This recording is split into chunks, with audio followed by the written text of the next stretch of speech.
ছাত্র জনতার অভূতপূর্ব গণঅভ্যুত্থানে স্বৈরাচার শেখ হাসিনার পতনের পর ৩ দিন দেশে কোনো সরকার বা পুলিশ প্রশাসন ছিল না। তারপরও সাধারণ মানুষের ধৈর্য ও সাহসে টিকে ছিল বাংলাদেশ। এড়ানো গিয়েছিল বড় বিপর্যয়। সে সময় জনগণের ঐক্যবদ্ধ প্রচেষ্টাকে অনন্য নজির বলছেন বিশ্লেষকেরা। জনগণের আস্থা নষ্টের জন্য রাজনৈতিক দলগুলোকে দোষ দিচ্ছেন তারা। ৭ আগস্ট ২০২৪ স্বৈরাচার পতনের দুদিন পর দেশে নেই সরকার, নেই পুলিশ প্রশাসন। আইন শৃঙ্খলা পরিস্থিতি সামলাতে হিমশিম খাচ্ছিল সেনাবাহিনী। রাত গড়ালেই ডাকাতি ছিনতাইয়ের আতঙ্ক, সাথে পতিত আওয়ামী লীগ ও ভারতীয় মিডিয়ার গুজবে উদ্বেগে ছিল সবাই।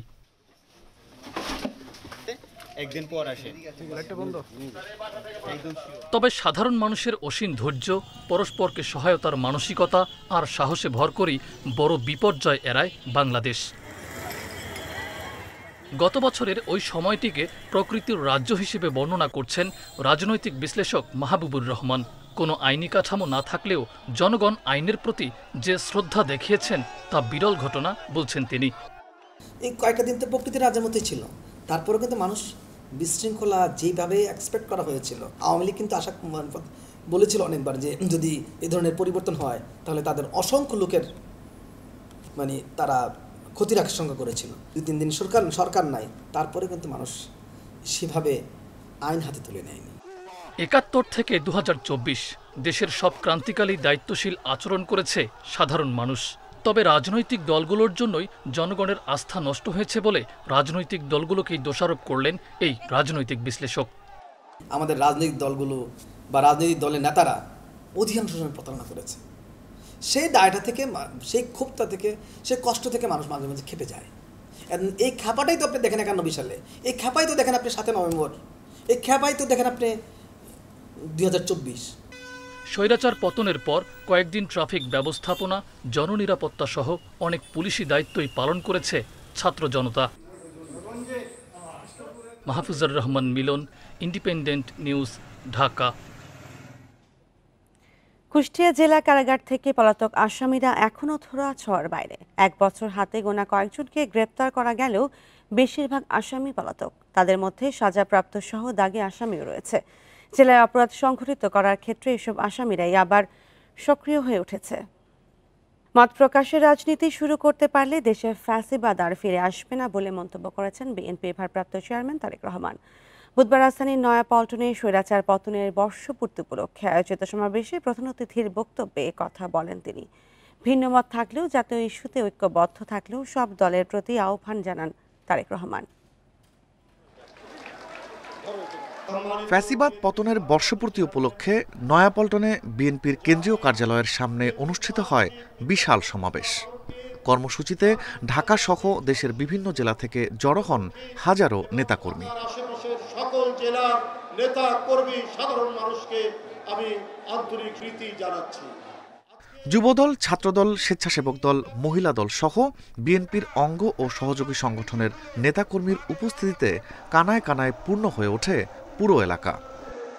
নেতারা বলেন, যারা ঐক্য ভাঙার চেষ্টা করছে তারা বাংলাদেশপন্থী নয়। আমাদের শক্তি হবে আমাদের ঐক্য। ফ্যাসিবাদ বিরোধী সেই জাতীয় ঐক্যকে সামনে রেখে ইনশাআল্লাহ আমরা ঐক্যবদ্ধভাবে গণতন্ত্রের রাস্তায় হাঁটব। সমাবেশে দলের মহাসচিব বলেন, তারেক রহমানের নেতৃত্বেই ঘুরে দাঁড়াবে দেশের গণতন্ত্র। আমাদের নেতা জনাব তারেক রহমানের নেতৃত্বে আমরা সেই গণতন্ত্রকে উদ্ধার করব, আমরা সমৃদ্ধ বাংলাদেশ নির্মাণ করব, সাম্য মানবিকের দরবারে আমরা মাথা উঁচু করে দাঁড়াবো। আমাদের ভারপ্রাপ্ত চেয়ারম্যান সাহেব এখানে উপস্থিত আছেন, ধন্যবাদ জানাই যে তিনি আমাদেরকে নেতৃত্ব দিয়ে আমাদের মুক্তির পথ দেখিয়েছেন। প্রধান অতিথির বক্তব্যে তারেক রহমান বলেন, জনগণের মত প্রকাশের রাজনীতি করতে পারলে দেশে ফ্যাসিবাদ আর ফিরতে পারবে না। বর্তমানে দেশের গণতান্ত্রিক জনগণের সামনে নিজেদের অধিকার প্রতিষ্ঠার এক অপার সম্ভাবনা এবং সুযোগ তৈরি হয়েছে। আমরা যদি এই সুযোগকে কাজে লাগিয়ে দেশে জনগণের রাজনৈতিক শক্তি প্রতিষ্ঠা করতে পারি, জনগণের রাজনৈতিক এবং অর্থনৈতিক ক্ষমতা নিশ্চিত করতে পারি, তাহলে ভবিষ্যতে আর কেউ ফ্যাসিবাদ প্রতিষ্ঠা করার সুযোগ পাবে না। বলেন মতভেদ থাকলেও রাজনৈতিক দলগুলোকে ঐক্যবদ্ধ থাকতে হবে। ফ্যাসিস্ট মুক্ত বাংলাদেশে বিএনপির উদ্যোগে আজ রাজধানী সহ সারা দেশে বিজয় র্যালির কর্মসূচির সাফল্য কামনা করছি। বক্তব্য শেষে বিজয় র্যালির উদ্বোধন করে এই যাত্রাকে আলোর পথের যাত্রা বলেও উল্লেখ করেন তারেক রহমান। ঠিক এক বছর আগেই যেই নয়াপল্টনে চলতো গ্রেফতার, লাঠিচার্জ আর নিষেধাজ্ঞার ছায়া, ঠিক এক বছর পর ফ্যাসিবাদ মুক্ত হওয়ার আনন্দে সেই নয়াপল্টন হয়ে উঠেছে আনন্দের স্থান। বিএনপি নেতারা বলছেন এই র্যালি সাধারণ কোনো র্যালি নয়, এই র্যালি রক্তের বদলে কেনা রাজনৈতিক ইতিহাসের পালা বদল। Rifat Alam, independent news, Dhaka. একটু আগেই জানাচ্ছিলাম কুষ্টিয়া জেলা কারাগার থেকে পলাতক আসামিরা এখনো ধরাছোঁয়ার বাইরে। এই নিয়ে আরও জানাতে কুষ্টিয়া থেকে যুক্ত হয়েছে সহকর্মী মিলন উল্লাহ। কেন এক বছরেও আসামিরা ধরাছোঁয়ার বাইরে রয়েছে, এই বিষয়ে পুলিশ প্রশাসন কি বলছে?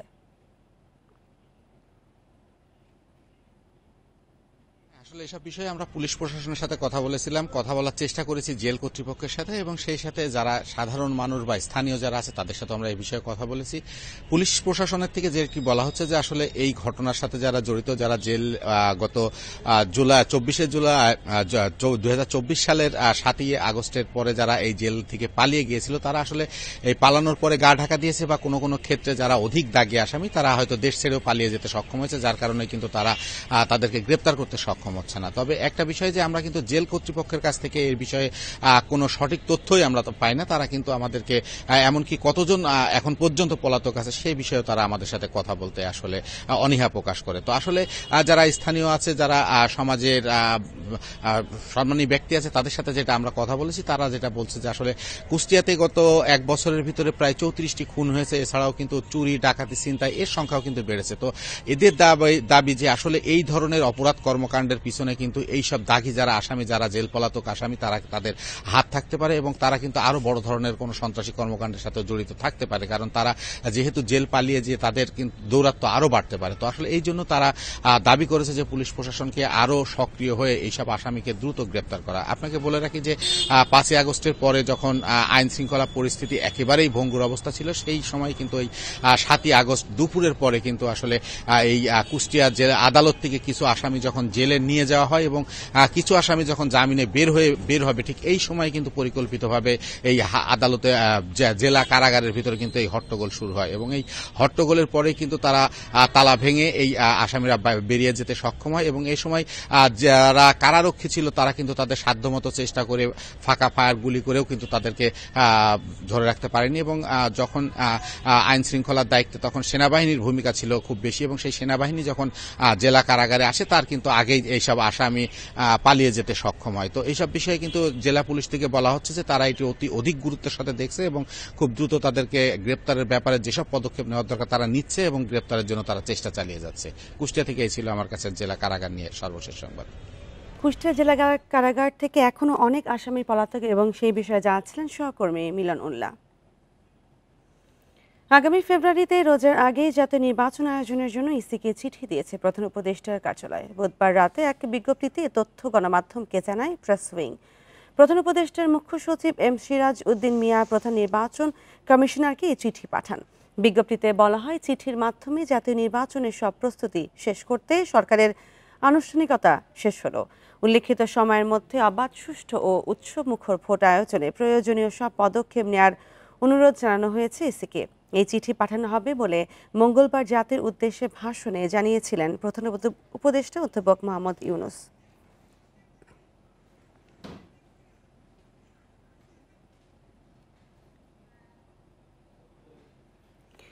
আগামী ফেব্রুয়ারির প্রথমার্ধেই ভোট হবে বলে জানিয়েছে প্রধান নির্বাচন কমিশনার এএমএম নাসির উদ্দিন। বলেন, রাজনৈতিক দল নয়, ভোটারদের নিয়ে অংশগ্রহণমূলক নির্বাচন করতে চাইছি, তবে ভোটারদের আস্থা ফিরিয়ে কেন্দ্রে আনাই বড় চ্যালেঞ্জ। বুধবার দুপুর নির্বাচন ভবনে ব্রিফিংয়ে এসব কথা বলেন সিইসি। আবারও এআই নিয়ে উদ্বেগের কথা জানান তিনি। প্রধান উপদেষ্টার ভাষণে ফেব্রুয়ারিতে ভোটের দিন ঘোষণার পর সবার দৃষ্টি এখন নির্বাচন কমিশনে। মাস চূড়ান্ত হলেও দিনক্ষণ কবে, প্রস্তুতি কতটা, সে প্রশ্ন জনমনে।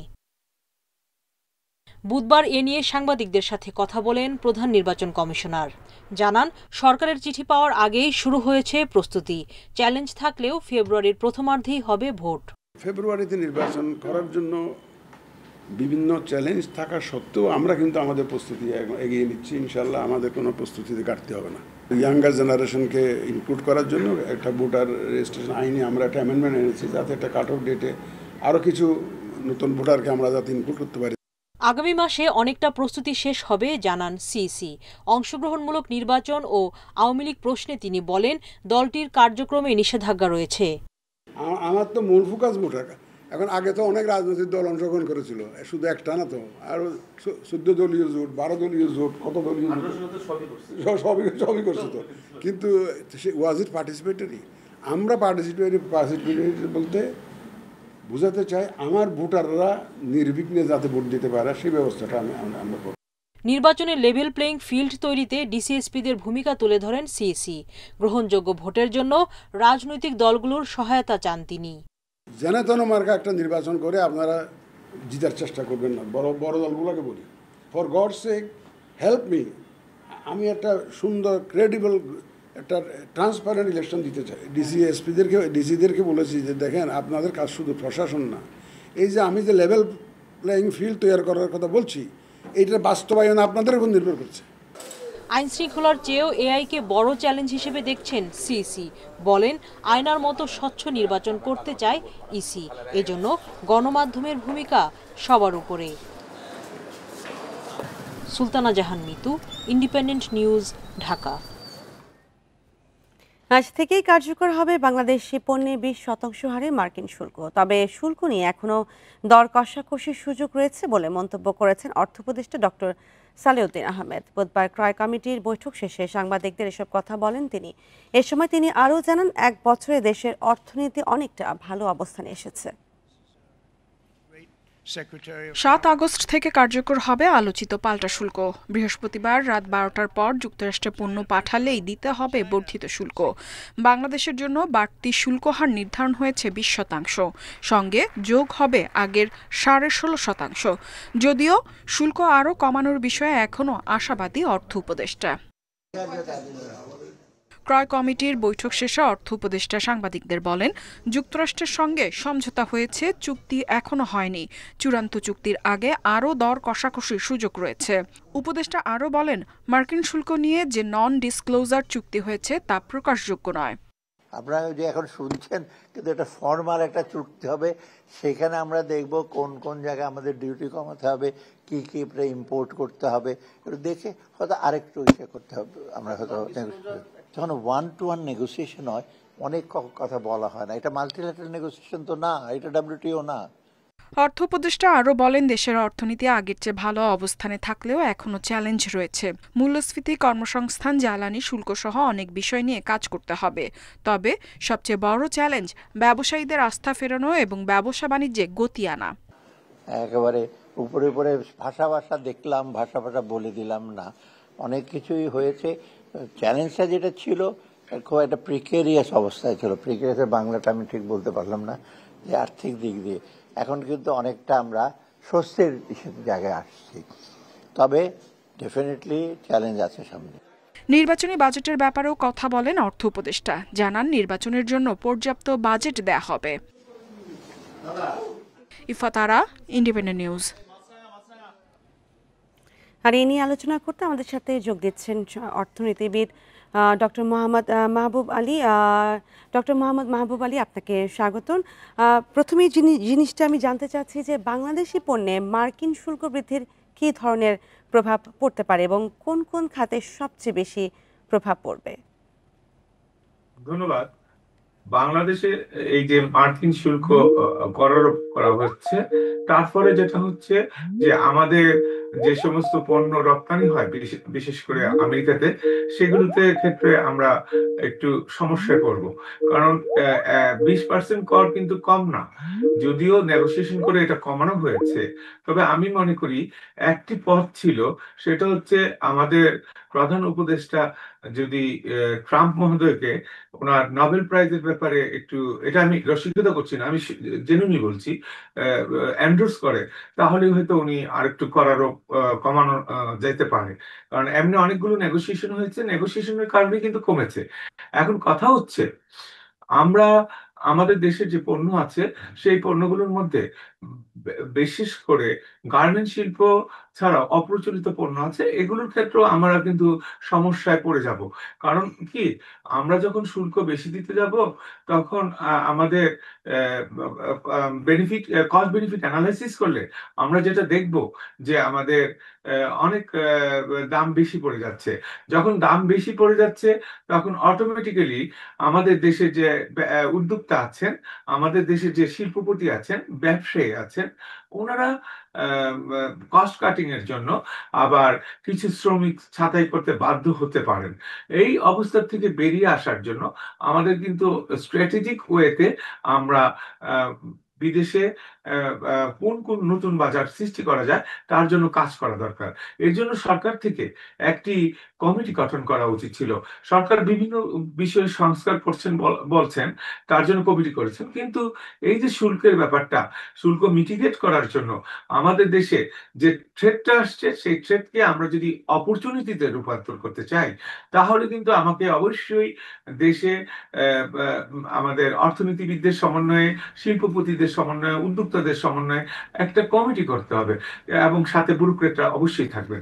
এই কমিটিটা কাজ করবে কিভাবে আমাদের শুল্কগুলো পাশাপাশি আমরা নতুন জায়গায় নতুন বাজার গঠন করতে পারি। সাথে আমাদের বিদেশে যে সমস্ত এমবেসি আছে সেই এমবেসি গুলোকে আরো বেশি অ্যাক্টিভ করতে হবে। কারণ আমাদের এমবেসি গুলো কিন্তু reactive, not proactive. They must be proactive, কারণ নতুন বাজার খোঁজার কাজটা কিন্তু জি মাহবুব আলী, অর্থ উপদেষ্টা বলছেন এ নিয়ে এখনো দর কষাকষির সুযোগ রয়েছে, এই বিষয়ে আপনার মন্তব্য কি? আমি কিন্তু প্রথমেই বলে দিয়েছি যে আমরা তো অনেক দর কষাকষি করছি, বোয়িং কিনছি, তারপর গম আমদানি করছি, তারপর যে সমস্ত মার্কিন যুক্তরাষ্ট্রে যে সমস্ত পণ্য আমাদের দেশে আমদানি করা হয় সেইগুলোর ক্ষেত্রে জিরো ট্যারিফ বসানোর কথা আমরা সুপারিশ করেছি। এখন আমি আরেকটা পয়েন্ট বলেছি যে ট্রাম্প মহোদয়, দেখেন ট্রাম্প মহোদয়কে যেন নোবেল প্রাইজ দেওয়ার ব্যাপারে ডক্টর ইউনূস সক্রিয়ভাবে একটু চিন্তা ভাবনা করেন এবং এ ব্যাপারে সাহায্য করতে পারে কিনা। দেখেন আজকে আমি পত্রিকায় দেখলাম পাকিস্তানের যে সেনাপ্রধান, উনি কিছুদিন আগে মার্কিন যুক্তরাষ্ট্র ভিজিট করেছিলেন এবং উনি আবার যাচ্ছেন, বিকজ উনি কিন্তু প্রথম এই কথাটা তুলেছেন যে ট্রাম্প মহোদয়কে নোবেল প্রাইজ দেওয়ার কথাটা।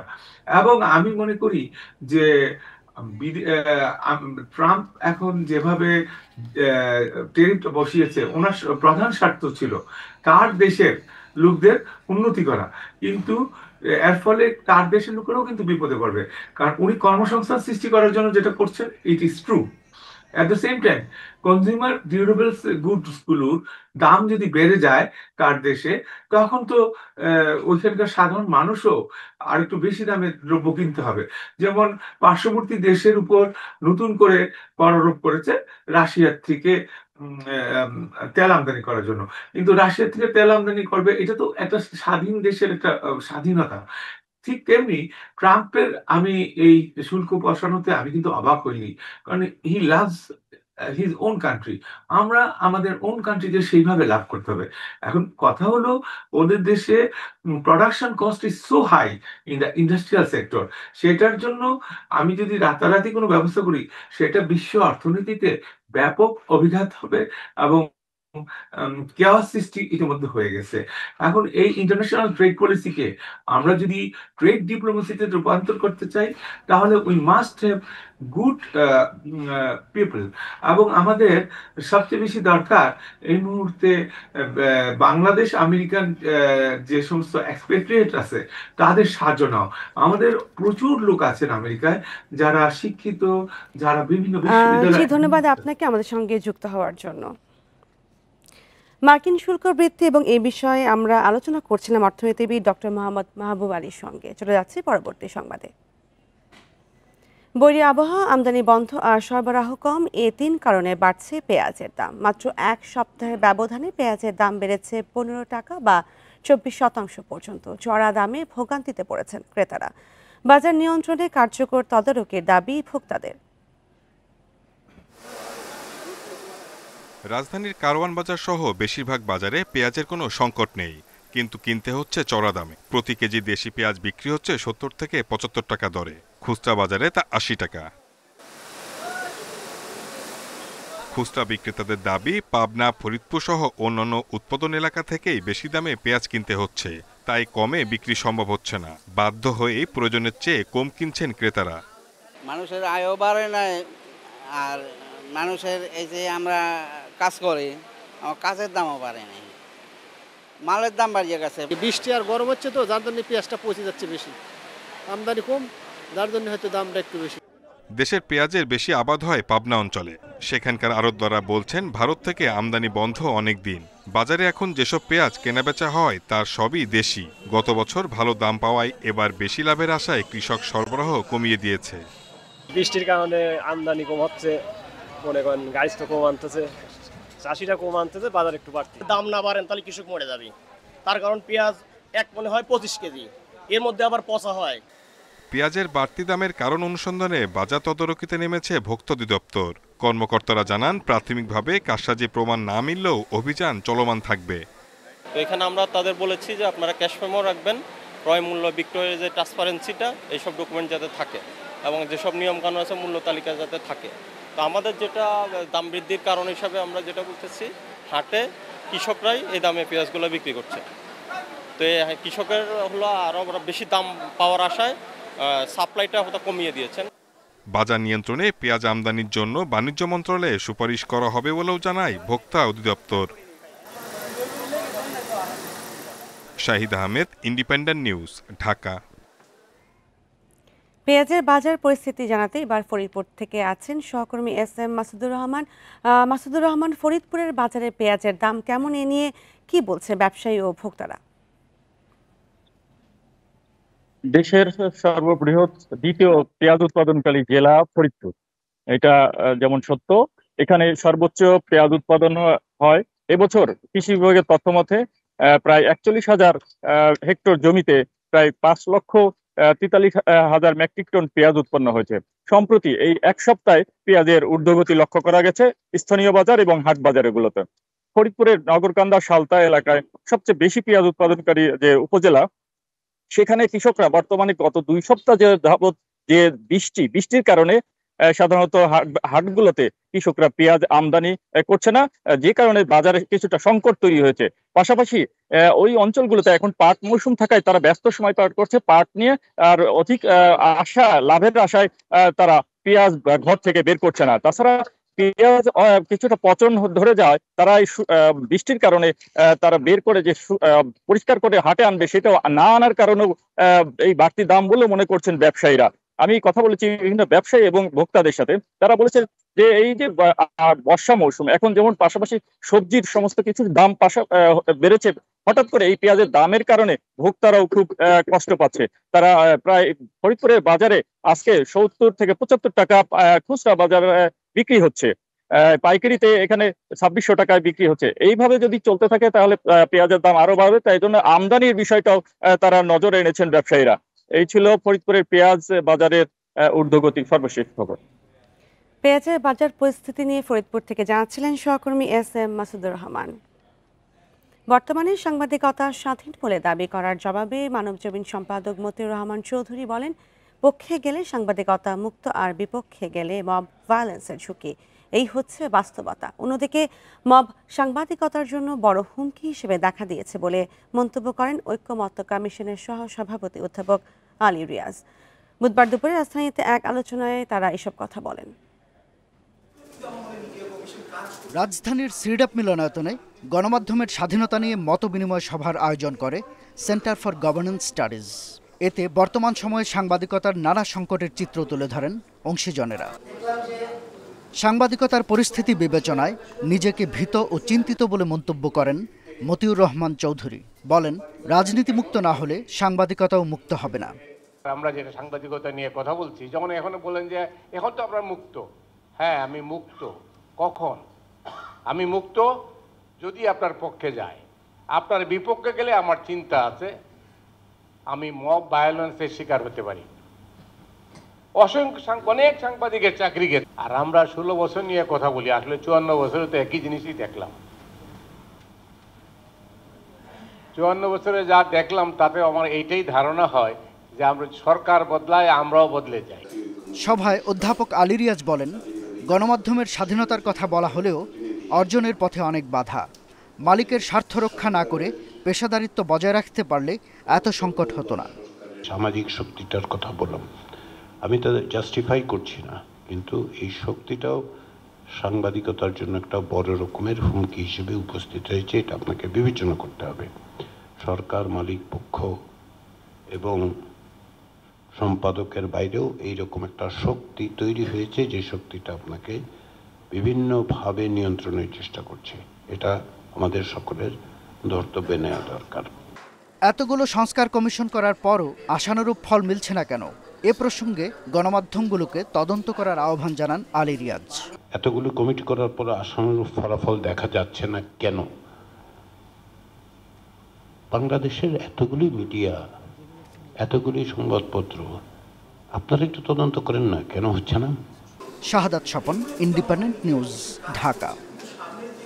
জ্বর কমে গেলেও ডেঙ্গু আক্রান্তদের যত্নে রাখার তাগিদ দিয়েছেন চিকিৎসকেরা। তারা বলছেন, জ্বর কমার পরই বেশিরভাগ রোগীর প্ল্যাটিলেট কাউন্ট কমে রক্তক্ষরণের ঝুঁকি সহ নানা শারীরিক জটিলতা শুরু হয়। চোখে রক্ত জমাট, রক্ত বমি সহ উপসর্গ দেখা দিলেই হাসপাতালে নেয়ার পরামর্শ দিয়েছেন চিকিৎসকেরা। ডেঙ্গুর প্রকোপ বেড়েছে। মহাখালীর ডিএনসিসি হাসপাতালের ডেঙ্গু ওয়ার্ডে চিকিৎসা নিতে আসা রোগীদের অনেকেই বলছেন, জ্বর ছেড়ে যাওয়ার পর রক্তবমি, প্লাটিলেট কমে যাওয়া সহ শারীরিক নানা জটিলতা শুরু হয়েছে।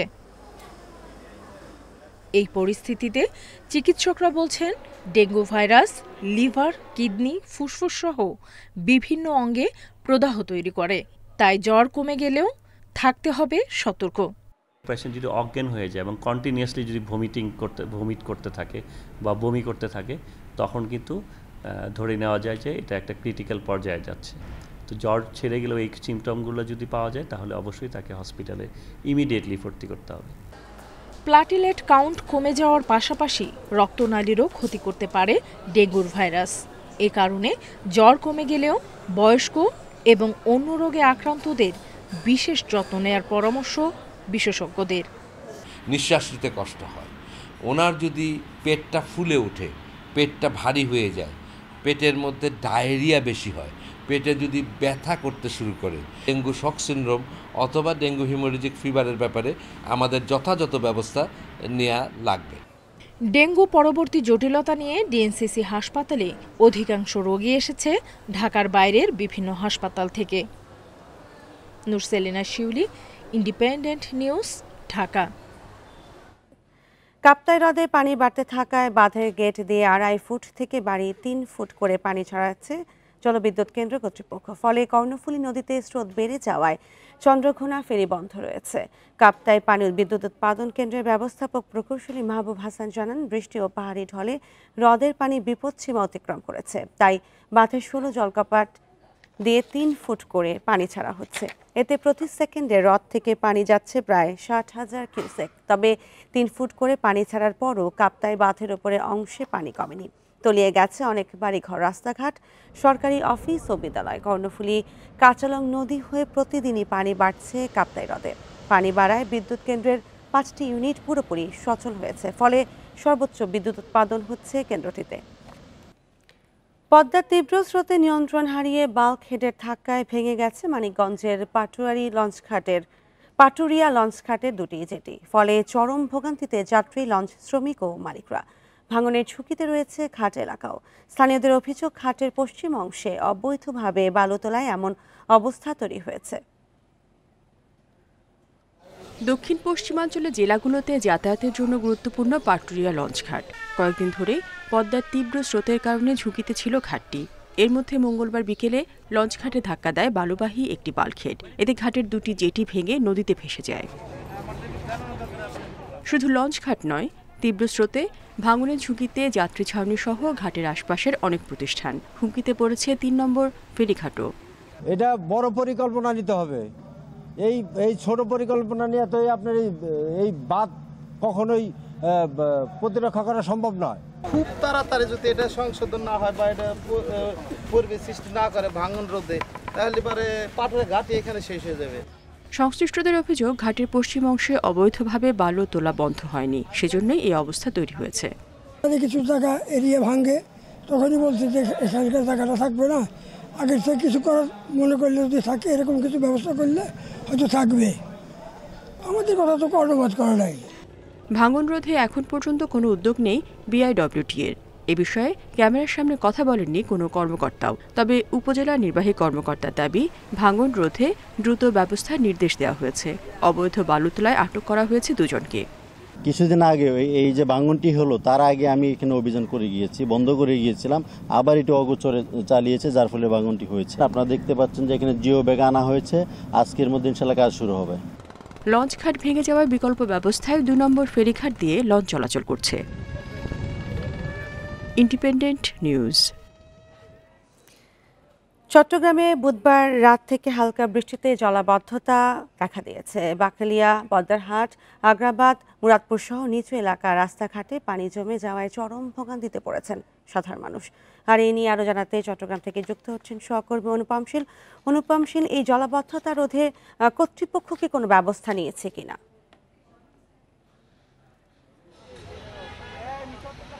চট্টগ্রাম সিটি কর্পোরেশন এলাকায় চট্টগ্রাম সিটি কর্পোরেশন, পানি উন্নয়ন বোর্ড এবং চট্টগ্রাম উন্নয়ন কর্তৃপক্ষ, এই 3টি সংস্থার প্রায় 11,000 কোটি টাকার জলাবদ্ধতা নিরসনের বিভিন্ন প্রকল্প গত 1 দশক ধরে চলছে। কিন্তু এরপরও আমরা দেখছি প্রতি বছরই বর্ষা মৌসুমে ঠিক এই মানে জলাবদ্ধতার যে সংকট, সেটি খুব একটা পরিবর্তন হয় না। আমরা এখন আছি চট্টগ্রামের কাতালগঞ্জ এলাকায়, এবং আমার পেছনে আপনি দেখতে পাচ্ছেন যে কাতালগঞ্জের এই আবাসিক এলাকাটিতে আমরা এখন যে জায়গাটিতে আছি, এখানে অন্তত হাঁটু পানি, এবং গত 2 থেকে আড়াই ঘন্টা ধরে কোনো বৃষ্টি নেই। এরপরও এই অবস্থা, অর্থাৎ যদি বৃষ্টি থাকে তাহলে বৃষ্টির সময় সকাল ভোরে 6টার দিকে কিন্তু যখন বৃষ্টিপাত হচ্ছিল, তখন কিন্তু এখানে কোমর পানিতে ডুবেছিল, এবং এখন সময় গড়ানোর সাথে সাথে এটি আস্তে আস্তে কমছে। এবং আবহাওয়া অফিস যেটি বলছে যে সকাল 6টা পর্যন্ত প্রায় 31 মিলিমিটার বৃষ্টিপাত তারা রেকর্ড করেছেন এই চট্টগ্রামে, এবং আগামী 24 ঘন্টায়ও আমরা দেখেছি যে এখানে আবহাওয়া অফিস বলছে যে মাঝারি থেকে ভারী বৃষ্টির তারা পূর্বাভাস দিয়েছে। তো বৃষ্টি হলেই এরকম চট্টগ্রামের নিচু এলাকাগুলো, বিশেষ করে আমরা এখন যেখানে আছি এই চকবাজার, কাতালগঞ্জ এলাকা, বাকলিয়া এলাকা, বহদ্দারহাট এলাকা এবং আগ্রাবাদ বাণিজ্যিক এলাকা, এই সমস্ত এলাকায় কিন্তু বৃষ্টি হলেই পানি জমে, এবং তাতে সাধারণ মানুষের ভোগান্তি অনেকটাই বাড়তে থাকে, এবং এই ভোগান্তি ঠিক কবে নাগাদ শেষ হবে সেটি বলা যাচ্ছে না। তবে সাধারণ মানুষ আজ যেটি বলছেন যে চলতি বছর সামগ্রিকভাবে জলাবদ্ধতার যে সংকট, সেটি কিছুটা আগের চেয়ে কমেছে। চট্টগ্রামে হালকা বৃষ্টিতে দেখা দিয়েছে জলাবদ্ধতা, এবং সেই বিষয়ে জানাচ্ছিলেন সহকর্মী অনুপম শীল। পঞ্চগড়ে প্রতিপক্ষের ছুরিকাঘাতে 1 ছাত্রদল কর্মী নিহত হয়েছেন। রাতে জেলা শহরের সিনেমা হল মার্কেটের সামনে এই ঘটনা ঘটে।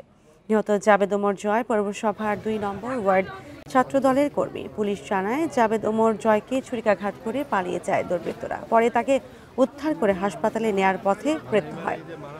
পূর্বশত্রুতার জের ধরে এই হত্যাকাণ্ড বলে প্রাথমিকভাবে ধারণা পুলিশের। এই ঘটনায় শহরের উত্তেজনা দেখা দেয়। হত্যাকারীকে গ্রেপ্তারের দাবিতে বিক্ষোভ হয়। পরে শহরে পরিস্থিতি নিয়ন্ত্রণে সেনা সদস্য সহ পুলিশের টহল বাড়ানো হয়। এই ছিল এখনকার সংবাদে। ধন্যবাদ সবাইকে।